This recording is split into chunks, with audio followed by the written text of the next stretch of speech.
Now, when was the last time you were truly happy? Very personal question. Right now, Lisa, I'm having a whale of a time. Are you balancing family time and a little bit not right now. of social life? Yes. Remember to take a minute for yourself. I'm doing my best. I'm talking to you. I'm talking to all of us. In a world we're encouraged to do more with limited hours in a day, it can all seem a little overwhelming. But according to journalist Oliver Burkeman, who spent his career learning how to be happy, the key is to start embracing the imperfections. Oh, my gosh, this is really interesting. I love this, yeah. So, a journalist and author of Meditations for Mortals, Oliver Burkeman, joins us now. Love the title of the book, by the way, Meditations for Mortals. Oliver, can I tell you why I really wanted you on the show? So, about 2 weeks ago, I go and see my dad, mum and dad in Ireland, and I get into Dublin Airport, hire a car, driving down to Wexford where they live, some 2 hours, and I'm just flitting around on the radio, and you are doing an interview on RTE, I think, RTE1. Yeah. And by the time I pulled up to, like, get some petrol or something, I then went online and bought this book. Brilliant. Well, no, because it really spoke to me, because I'm one for self-help books, but it was just very, I guess, manageable and accessible. So can you just explain what Meditation for Mortals is? What's the premise behind it? Yeah, totally. I mean, I'm not really one for self-help books either, but I think the way I think about it is when you deal with, being grumpy and being anxious and being a procrastinator as much as I felt like I was doing, you've got to figure something out. Yeah. So I really wanted to get into that question of, like, how can we actually make these changes instead of thinking about it, building up these wonderful systems in our minds and then not getting there. So the basic idea, I guess, is that, we spend so much of our lives feeling like we're about to get our lives sorted out, like in the future, once you finally fixed your imposter syndrome or got your house decluttered or whatever. And so this is really about, what if you let go of that? What if you said there's always going to be too much to do? Yeah. You're never going to feel ready for anything. In a sense, that's really depressing, but in another sense, it isn't, because right now you don't have to wait anymore. Quite liberating. Also, it doesn't mean not doing it, right? It doesn't mean not doing it. It means doing it instead of waiting for this time when you feel like you've got everything sorted out first. Yeah. Why do you think we're all so obsessed with perfection, with just, like, having everything sorted? I don't think I'll ever sort out my imposter syndrome. That's something I'm going to work on for life. But we are obsessed with perfection, aren't we? Just and sometimes doing and being and... Sometimes it's perfect work, but sometimes it's like keeping everyone perfectly happy with you or something. It's all the same kind of stuff. I think it's definitely like a deep human thing that goes back to the beginnings of time, but I also think it's something that these days we're really sort of pressured to do. It feels like you can't keep your head above water in, like, a basic way unless you reach a kind of impossibly high standard.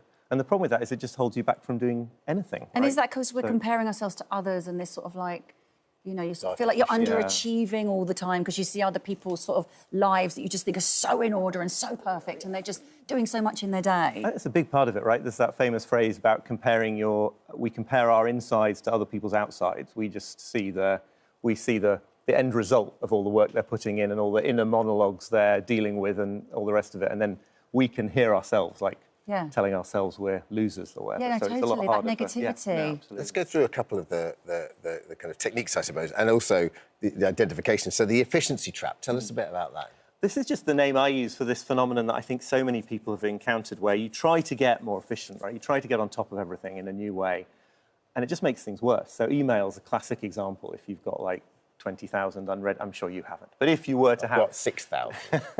I've got triple that. You think to yourself, like, I'm going to get on top of this now. So you get much faster at email for a while. You sort of summon up the self-discipline and you really get to it. And then the result is you just get much more email. They just keep coming in. What's the answer to that? You reply to people, and then they reply to your replies, and you've got to reply to those replies. But do we not reply to them? Like, how does it work? No, I think the answer is you do reply to them, or you reply to some of them anyway. It depends on the situation, but you have to see that this is an infinite supply. Yeah. So your job is not, and can't ever be, to get your arms around the whole of infinity. Yes. It's got to be to say, this portion of my day I'm going to give to this task. This is it. And then stop. This is what I like about it. What about you? Describe yourself as a pessimistic happiness expert. It's great. That's the way to look at it. I mean, I think so. I tried for years, writing a column about this stuff and all sorts of things. I tried all the sort of more upbeat versions of this. But in the end, as you say, there's something really liberating about just accepting the fact that we're limited. Not because you then, like, give up and say there's no point doing anything, but because once you accept that fact, you can start making good choices about what to do with your limited time. Can we talk about your theory, the going to the shed theory? Yes. Because this is, like, I love this. Explain what this means and what we're going through when we go to the shed. I absolutely will. This comes from a Zen monk called Paul Lumens, who I interviewed in the course of this work. And it's all about avoidance, basically, right? So much stuff in our lives that we don't get around to doing, or that's what we say, we're actually trying really hard not to think about because it stresses us out. So, you know, there are more serious examples, but the classic example here is you've got a shed that's full of like junk and rubbish and you know you need to clear it out, but you never get around to it. And so then you sort of put a lot of unconscious effort into like not even going there mentally. And Paul Lumens' idea is, you know, all you need to do in that situation is go to the shed. You don't need to do anything. You don't need to make a massive plan about like how this is all going to get organized and sorted out. You just need to do one thing that like brings it into your reality again.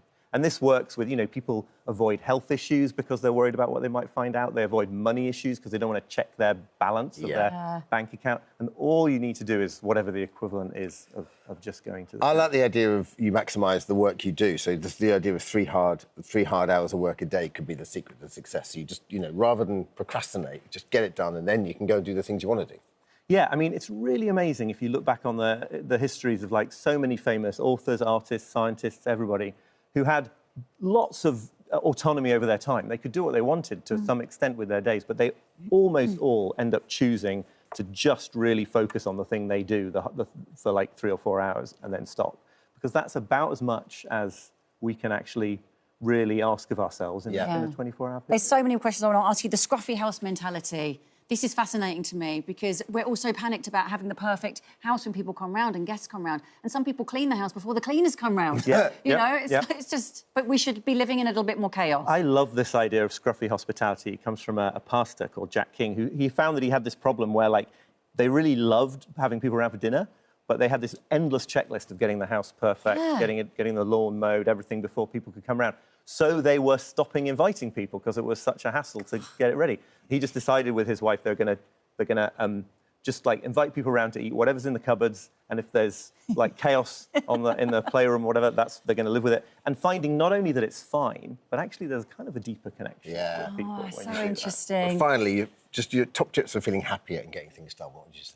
I mean, one really easy place to begin, I think, is to keep a done list, right? So if you keep a to-do list, or even if you don't, also to keep some list on a piece of paper where you just add the things that you have done through the day, because it's so easy to just compare yourself to, like, all the things that are left to do, which is infinite, so you're never going to feel good about that comparison.